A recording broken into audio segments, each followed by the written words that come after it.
চ্যানেলে নতুন হয়ে থাকলে চ্যানেলটা অবশ্যই সাবস্ক্রাইব করে দিও আর পাশে থাকা বেল আইকনটা প্রেস করে দিও যাতে আমার ভিডিও সবার আগে তোমার কাছে পৌঁছে যায়। তো আজকে আমি চলে এসেছি গরম গরম গাজরের হালুয়ার রেসিপি নিয়ে। খুবই কম উপকরণ দিয়ে রুটির সাথে খেতে কিন্তু এটা অসাধারণ লাগে। তো চলো সময় নষ্ট না করে দেখে নেওয়া যাক এর জন্য আমাদের কি কি করতে হবে।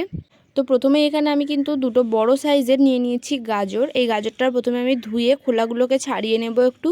খোলাগুলোকে ছাড়িয়ে নেওয়ার পর এই যে দেখো আমি এটাকে গ্রেট করে নিচ্ছি। দুটো গাজরকেই কিন্তু এইভাবে আমাদের গ্রেট করে নিতে হবে, খুব ভালোভাবে এটাকে গ্রেট করে নিতে হবে। এই যে দেখো হচ্ছে এইভাবেই আমি কিন্তু দুটো গাজরকে একবারে গ্রেট করে নেব।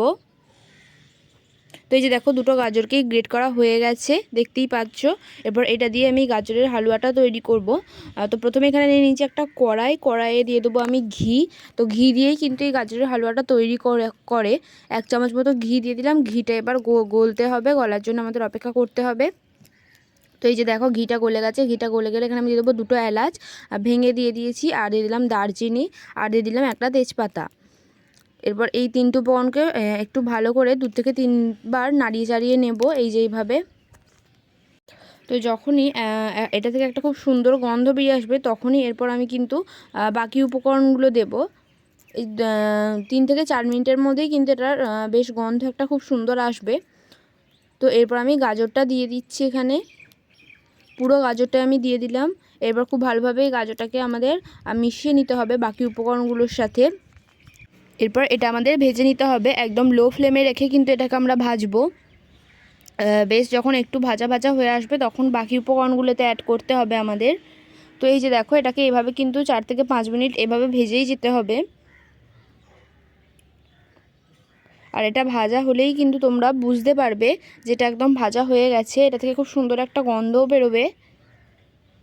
এরপর এখানে দেখো এই যে আমার ভাজা হয়ে গেছে মোটামুটি। এরপর এখানে আমি দিয়ে দিচ্ছি গরুর দুধ। দেখতেই পাচ্ছ আমি কতটা পরিমাণে দিলাম, এই এতটা পরিমাণে গরুর দুধ আমি এখানে দিয়ে দিলাম। এটা কিন্তু গরুর দুধ দিয়ে তৈরি করলেই খেতে ভালো লাগে। তো এরপর দুধের সঙ্গে খুব ভালোভাবে এই গাজরটাকে মিশিয়ে নেব। এরপর কিন্তু গাজরটাকে সেদ্ধ করতে দিতে হবে। গাজরটা কিন্তু এখনও সেদ্ধ হয়নি, তো তার জন্য আমি এটাকে ঢাকা দিয়ে রেখে দেবো কিছুক্ষণের জন্য। এই যে দেখো আমি ঢাকা দিয়ে দিলাম, 4 থেকে 5 মিনিটের জন্য এটাকে ঢাকা দিয়ে রেখে দেবো। তো এরপর এই যে খুলে দেখো এটা সেদ্ধ হয়ে গেছে, খুব ভালোভাবেই সেদ্ধ হয়ে গেছে এটা।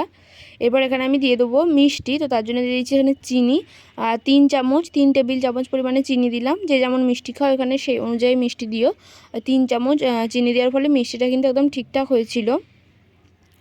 আর এরপর কিছু অ্যাড করব আমি এতে ড্রাই ফ্রুট। তার মধ্যে আমি কিশমিশ আর আমন্ড দিয়েছি, তোমরা কাজুও দিতে পারো চাইলে, কোনো অসুবিধা নেই। তো এরপর দেওয়ার পর আমি এখানে দিয়ে দেবো 1 চামচ মিল্ক পাউডার। এই মিল্ক পাউডার দেওয়ার ফলে কিন্তু এটা খেতে আরও বেশি সুন্দর হয়, এটা টেস্টটা কিন্তু আরও বেড়ে যায়। তারপরে এই মিল্ক পাউডারটা দিয়ে আরও খুব ভালোভাবে একবার আমি মিশিয়ে নেব। তো এটা করতে কিন্তু খুব বেশি সময় লাগে না, অল্প সময়ের মধ্যেই কিন্তু আজকের এই রেসিপিটা তৈরি হয়ে যায়। তো এইভাবে কিছুক্ষণ মিশিয়ে থাকলে কিন্তু আমাদের মোটামুটি তৈরি হয়ে যাবে গাজরের হালুয়া। তো এই যে দেখো আমাদের গাজরের হালুয়া কিন্তু তৈরি হয়ে এসেছে। এরপর এই যে দেখো রেডি আমাদের গাজরের হালুয়া। এরপর রুটির সাথে এটা সার্ভ করলেই কিন্তু খেতে অসাধারণ লাগবে। কেমন লাগলো আজকের এই ভিডিওটা অবশ্যই জানিও, আর ভালো লাগলে ভিডিওটাতে অবশ্যই একটা লাইক করে দিও।